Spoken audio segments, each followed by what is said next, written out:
Assalamualaikum warahmatullahi wabarakatuh. Halo Sobat UNJ, kembali lagi bersama kami dalam podcast Universitas Negeri Jakarta. Bersama kami, Sabina Bunga dan juga rekan saya, Rizky K. Permadi, selaku Duta Universitas Negeri Jakarta tahun 2023. Pada kesempatan kali ini dan juga pada episode pada sore hari ini, kita akan membahas seputar lingkungan kampus nih Sabina. Betul sekali. Terutama khususnya mahasiswa baru nih, yang lagi anget-angetnya istilahnya di Universitas Negeri Jakarta sendiri. Betul. Dalam episode kali ini kita mengangkat tema yaitu mengenal lebih jauh Universitas Negeri Jakarta dalam episode PKKMB.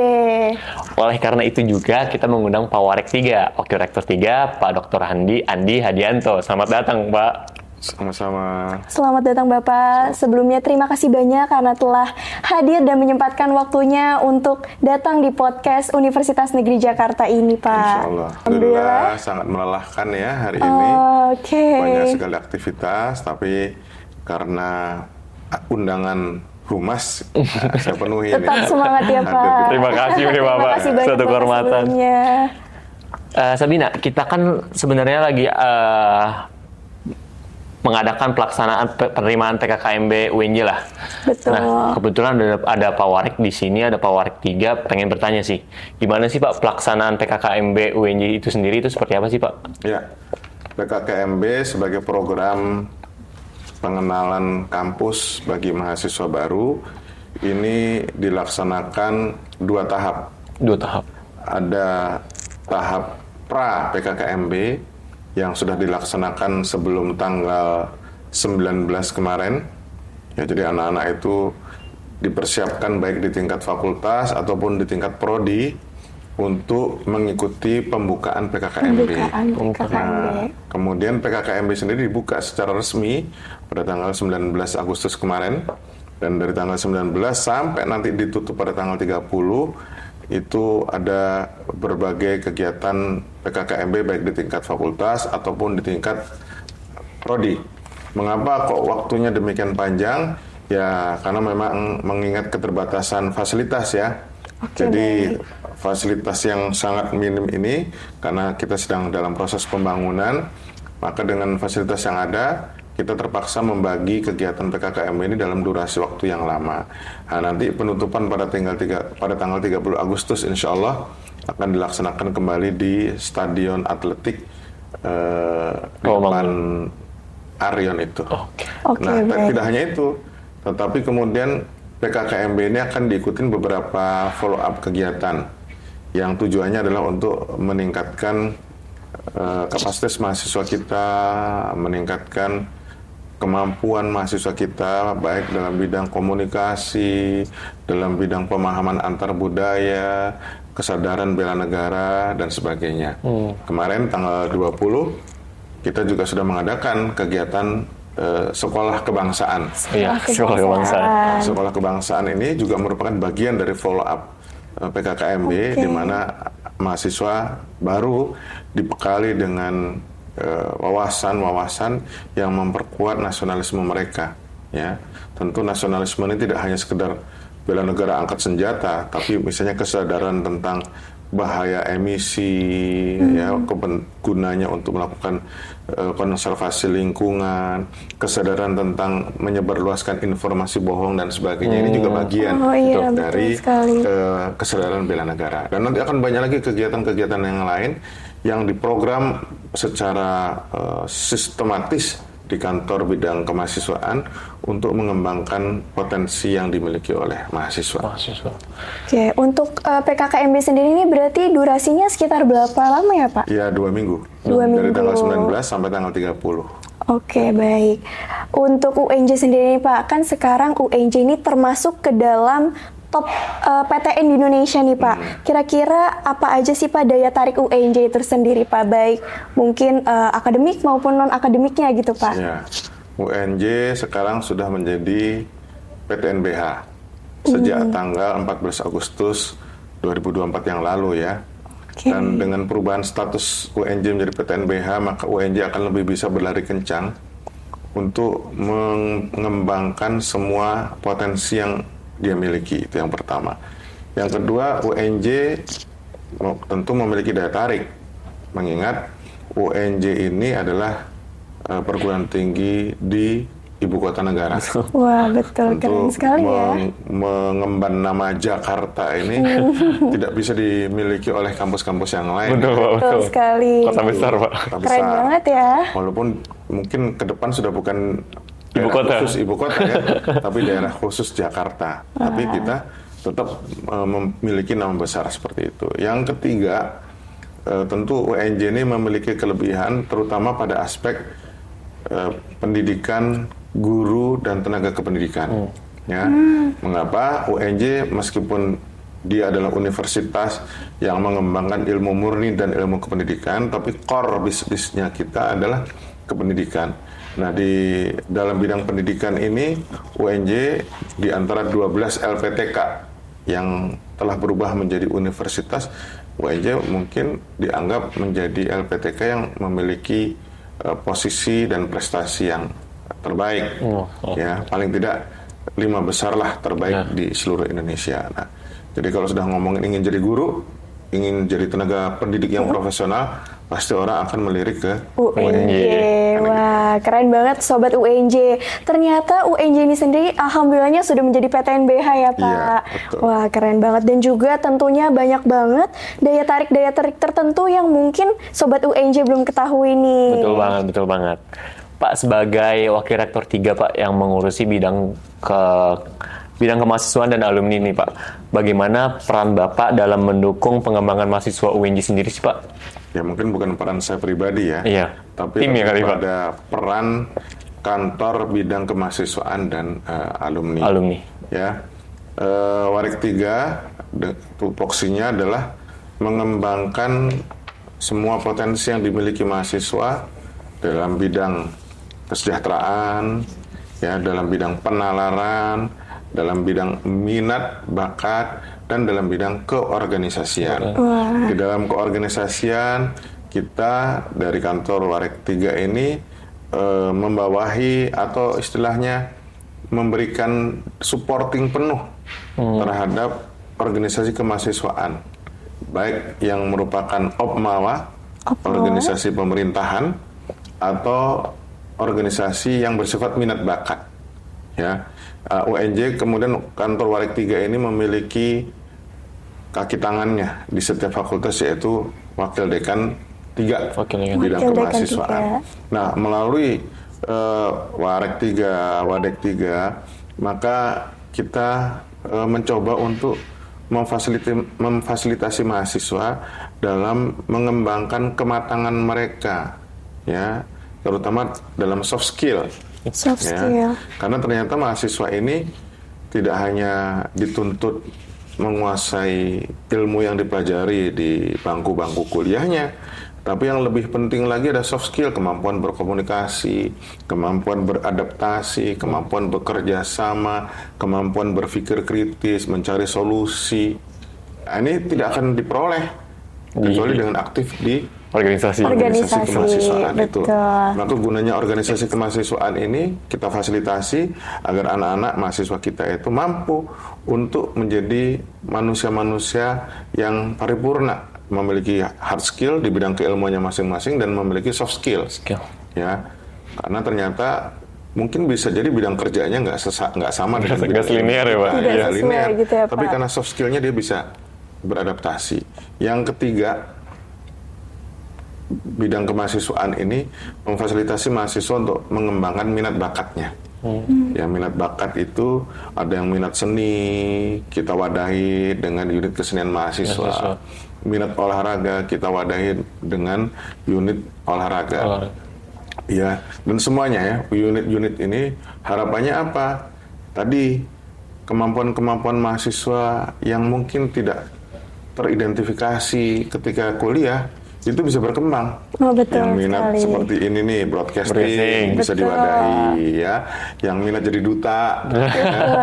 Ada yang minat di Kesenian, kesenian. Ya, itu semua kita wadahi. Bahkan kita juga mengarahkan pengembangan minat, bakat, dan penalaran itu sampai menjadi prestasi. Jadi kami bukan hanya sekedar, udahlah kamu lakukan itu, tanpa ada ukuran-ukuran tertentu. Enggak, justru semua yang dilakukan di kantor bidang 3 itu tujuannya adalah untuk mencapai Prestasi itu tersebut ya Pak. prestasi tingkat nasional, prestasi tingkat provinsi, insya Allah prestasi tingkat internasional. Internasional, Itu yang kita inginkan. Wah, berarti luar biasa banget nih dari Iya, dan- kantor Wakil Rektor 3 Betul, yang sama menarik apresiasi sekali nih. juga ya tentang Betul. Opmawa dan juga Ormawa ini. Tentunya untuk penyinggung lagi nih, mahasiswa baru. Pastinya penting banget untuk mahasiswa baru ataupun juga Sobat UNJ untuk mengenal lebih jauh mengenai Opmawa dan juga Ormawa. Betul banget. Karena tentunya ini akan menjadi suatu benefit untuk mereka ya Pastinya, selama pasti ya. mengemban di kampus tercinta Betul. Universitas Negeri Jakarta. Oke, mungkin Pak untuk pertanyaan selanjutnya, kalau kita ngomongin soal organisasi nih Pak, pasti kan ada manfaat apa sih yang bisa mahasiswa dapatkan dari adanya bergabung dengan Opmawa ataupun Ormawa yang ada di UNJ itu sendiri Pak? Ya, tadi sudah saya ungkapkan bahwa dengan bergabung di Opmawa, ya, baik itu di BEM-nya, eksekutifnya, atau di legislatifnya, mereka terbiasa berorganisasi. Iya. Apa yang terjadi di organisasi? Komunikasi, mampu untuk merencanakan, mampu untuk memprediksi, mampu untuk mencari solusi. Soft skill ini berkembang melalui organisasi di Opmawa. Opmawa. Lalu kita punya organisasi minat bakat.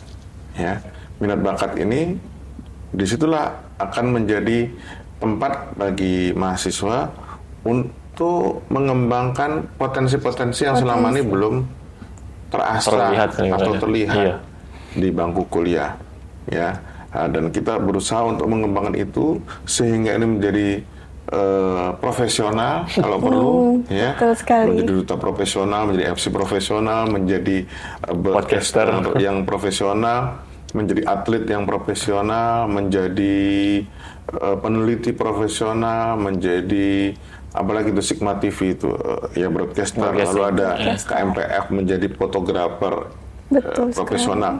Jadi kita mengembangkan itu, siapa tahu nanti banyak mahasiswa yang justru ingin mengembangkan apa yang ada dalam dirinya atau ingin berprofesi di bidang-bidang itu, di bidang-bidang minat bakat itu.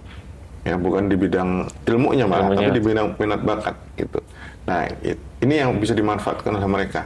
Dan mereka memanfaatkan apa yang terpendam dalam dirinya sebagai mutiara itu bisa terlihat melalui organisasi kemahasiswaan.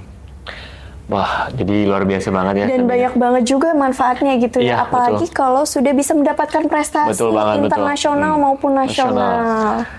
Dan nggak ngomongin manfaat nih Sabina, pastinya para mahasiswa-mahasiswa UNJ sendiri pasti ada bertemu dengan suatu dilema nih terhadap dirinya sendiri. Betul. Organisasi apa sih yang harus aku pilih selaku mahasiswa tuh yang tepat seperti apa? Maka dari itu kita coba tanya Pak Warek, bagaimana menurut Bapak mungkin memilih organisasi yang tepat nih untuk kita nih Pak selaku mahasiswa? Ya, pertama semua mahasiswa, terutama yang baru, pasti jangan sampai membuang-buang kesempatan untuk bergabung dalam kegiatan kemahasiswaan. Mengapa demikian? Karena justru dengan kalian berpartisipasi dalam kegiatan kemahasiswaan, kalian akan mendapatkan nilai plus sebagai mahasiswa. Nah, itu pertama. Jadi wajibkan atau niatkan dalam diri untuk aktif dalam organisasi kemahasiswaan. Yang kedua, tentukan apa sih passion kita masing-masing. Betul. Ya, kita ingin passion jadi politisi, ya, atau ingin sekedar mengembangkan soft skill untuk komunikasi, untuk kerja tim, ya, atau menjadi manusia-manusia yang tahan banting, ya silakan pilih misalnya Opmawa, ya, itu tadi itu. Opmawa itu lebih pada orientasi kemampuan berorganisasi, kemudian membangun jejaring, ya, kemudian mengembangkan soft skill, ya.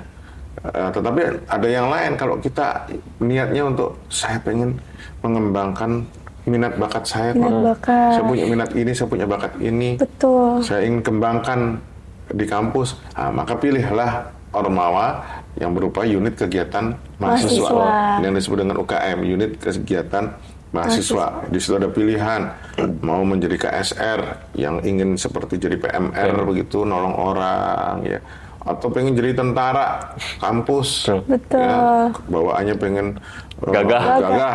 Itu masuk ke Menwa. Kan gitu kan. UNJ. Suka ngaji, ingin mendalami agama, masuk LDK. LDK Salim. Ya, LDK. Atau apa? Suka berpetualang, Pak. Yang petualang. Mapala, Eka Citra. Ya, Eka Citra. Kan begitu ya. Ini semua diwadahi di organisasi kemahasiswaan. Dan ingat bahwa capaian-capaian teman-teman mahasiswa melalui organisasi-organisasi ini akan dipantau dan akan diberi penghargaan, diberikan apa istilahnya apresiasi. Ya, oleh kampus terkait dengan capaian-capaian mereka ini.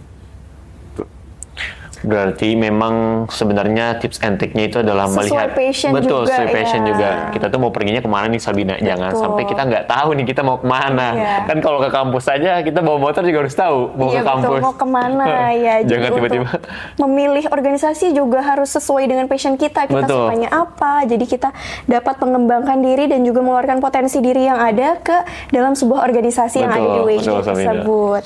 Baik Pak, banyak pertanyaan juga dari sobat UNJ yang ingin mengetahui nih Pak, apa sih fasilitas yang tersedia di kampus tentunya dalam kegiatan berorganisasi yang ada di UNJ? Nah, kami di kantor Warek 3 menyediakan semua hal untuk kegiatan kemahasiswaan. Wah, keren Kita banget. punya pendanaan khusus ya terkait dengan kegiatan Ormawa. Tidak hanya itu, kami juga memfasilitasi mahasiswa untuk mengembangkan potensi wirausahanya. Maka kita ada dana untuk kewirausahaan.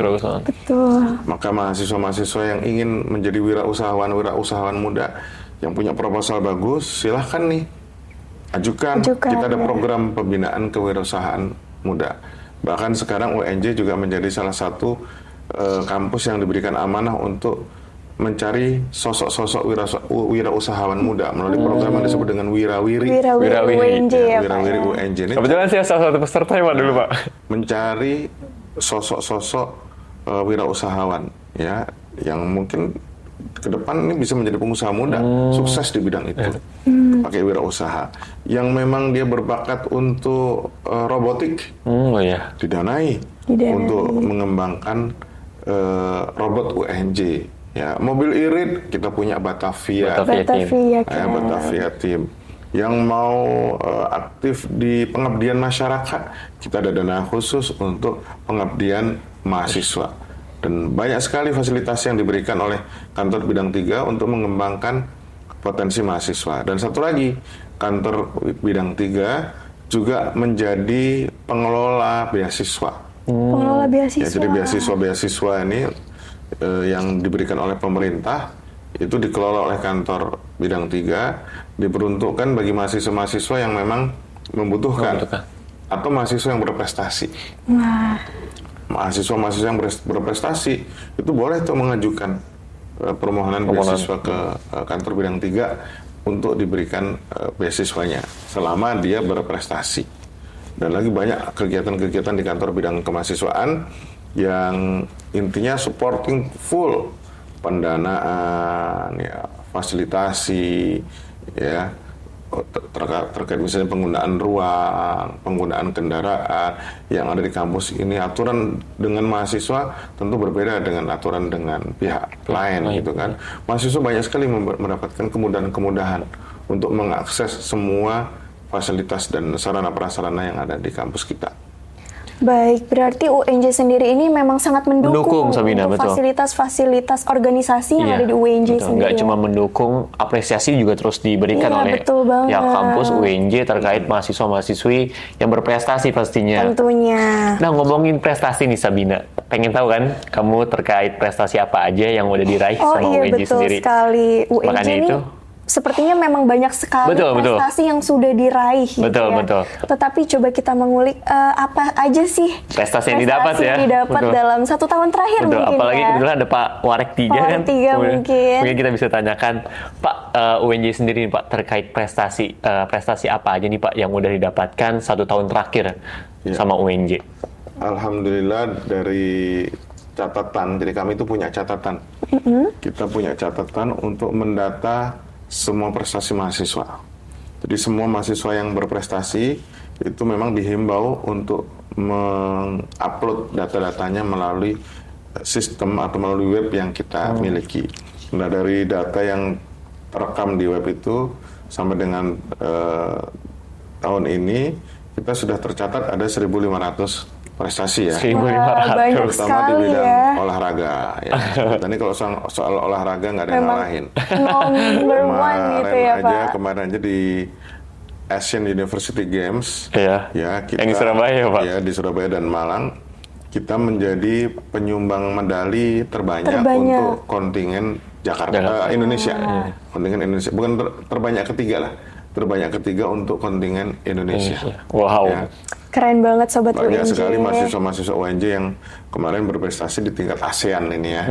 Lalu di bidang mobil irit, Mobil irit. kita kemarin baru saja ikut event Shell Eco Marathon ya, tingkat Asia Pasifik. Wow. Ya, kita menjadi juara 1 Wow. Wah, di dalam lomba tersebut, terutama di dalam bidang inovasinya.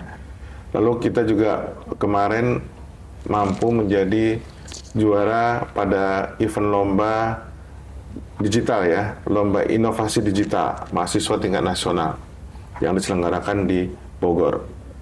Nah, kita kemarin juga ada beberapa lomba terkait dengan robotik, ya, kemudian balap mobil irit, ya, lalu lomba paduan suara. Yang terakhir kemarin kita menjadi pengirim kontingen DKI untuk mengikuti Pekan Seni Nasional Mahasiswa. wah, Jadi dari 15 tangkai lomba yang akan diperlombakan di Pekan Seni Mahasiswa Nasional yang akan diselenggarakan pada tanggal 2 sampai dengan 6 September di UNJ, tuan rumahnya. Tuan rumahnya. wah, Tuan UNJ rumahnya jadi di tuan UNJ. rumah. Dan ini tingkat provinsi.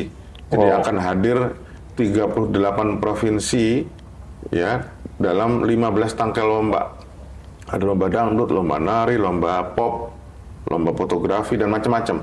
UNJ mampu mengirimkan 7 orang untuk menjadi kontingen DKI, Provinsi DKI. Nah, ini menunjukkan UNJ memang tidak bisa dipandang sebelah mata ya dalam hal prestasi kemahasiswaan yang itu dilihat dari bidang olahraga, bidang robotik, bidang mobil irit, inovasi digital, ya, seni, ya, dan keagamaan.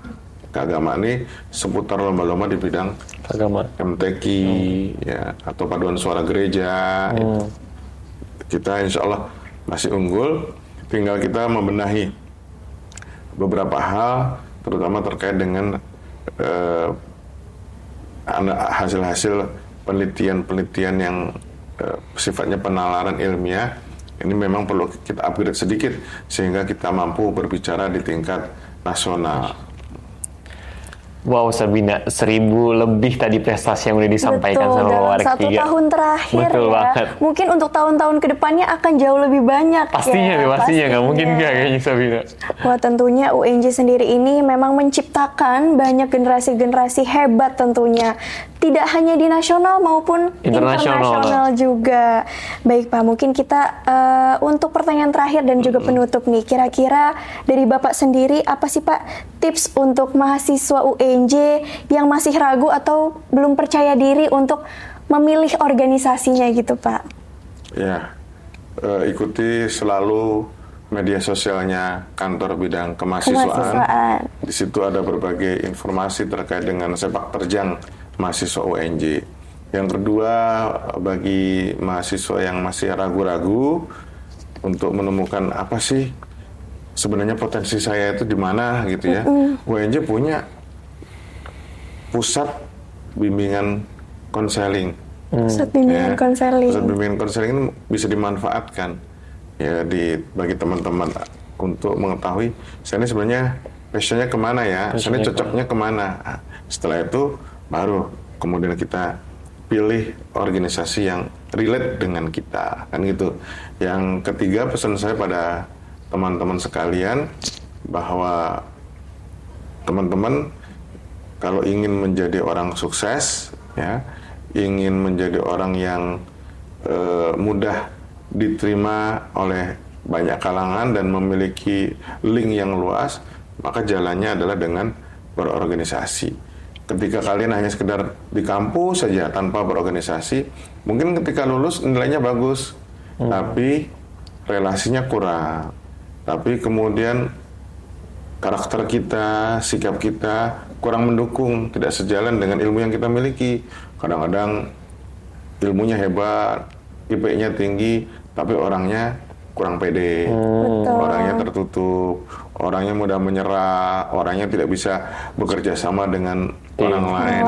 Itu tidak kita peroleh kecuali kita bergabung dengan organisasi kemahasiswaan. Wah, Sobat UNJ, jadi itu dia tips untuk para Sobat UNJ yang mungkin masih ragu untuk bergabung dengan organisasi. Mungkin bisa diikuti nih untuk mengikuti sosial media yang ada di WR3 ya. Karena dari yang sudah dijelaskan juga dengan Pak WR3 bahwa banyak sekali benefit-benefit yang didapatkan oleh mahasiswa jika bergabung dengan organisasi. Dan tadi juga Pak WR3 sudah menyampaikan, Pak Andi jangan jadi mahasiswa kupu-kupu yang kerjaannya cuma kuliah pulang doang ya Pak. Bisa ada kegiatan yang bermanfaat gitu ya untuk kedepannya. Kalau bisa, kalau masih masa muda tuh kalau bisa kita capek-capek dulu ya Pak. Capek-capek dulu baru bersenang-senang kemudian. Betul banget. Ya, bukan bersenang-senang, bermanfaat kemudian diri, keluarga, dan orang lain kemudian. Betul banget. Nggak lupa untuk nggak usah lelah lah untuk selalu belajar dalam hal apapun. Karena juga Iki pengen mengutip salah satu katanya Imam Syafi'i kalau nggak salah ya Pak. Kalau memang seseorang itu nggak tahan dalam lelahnya belajar, dia harus tahan dalam lelahnya kebodohan. Kurang lebih gitu ya Pak. Mau pilih mana? Nah, mau pilih pintar pastinya. Gak mau jadi orang bodoh. Nah, Sobat UNJ, kita juga udah di penghujung podcast nih pada sore hari ini. Tentunya kita juga berterima kasih kepada Bapak WR3, Pak Dr. Andi Hadianto, yang sudah meluangkan waktunya untuk berbagi informasi yang sangat bermanfaat seputar Universitas Negeri Jakarta dan khususnya bagi para mahasiswa baru. Semoga informasi ini dapat memberikan gambaran jelas bagi para mahasiswa dan juga mahasiswi maupun mahasiswa-mahasiswi baru yang ada di UNJ terkait peluang yang ada di kampus untuk berkembang, baik di bidang akademik maupun non-akademik nantinya. Betul banget. Jadi untuk Sobat UNJ, ingatlah bahwa masa kuliah itu adalah waktu yang tepat untuk mengeksplorasi minat dan juga memperluas jaringan dan mengembangkan potensi diri. Jadi jangan ragu untuk berbagi pengalaman dari masuknya organisasi. Betul. Ya. Sekali lagi terima kasih banyak tentunya kepada Bapak semua dan untuk semua teman-teman Sobat UNJ yang sudah mendengarkan podcast ini sampai selesai. Dan jangan lupa untuk terus ikuti podcast UNJ di episode-episode selanjutnya dengan topik yang tak kalah menarik pastinya. Namun sebelum menutup episode podcast kali ini, boleh kali apa saya izin berpantun untuk menutup podcast kali ini. Nanti tolong bantu cakepnya ya. Boleh. Buah nanas, buah leci. Cakep. Dicampur es, enak sekali. Artinya Sabina. Cukup sekian podcast kali ini, sampai berjumpa kembali. Oke. Saya Rizky Kaparmadi dan rekan saya Sabina Bunga Ayu pamit undur diri. Wassalamualaikum warahmatullahi wabarakatuh. Dah.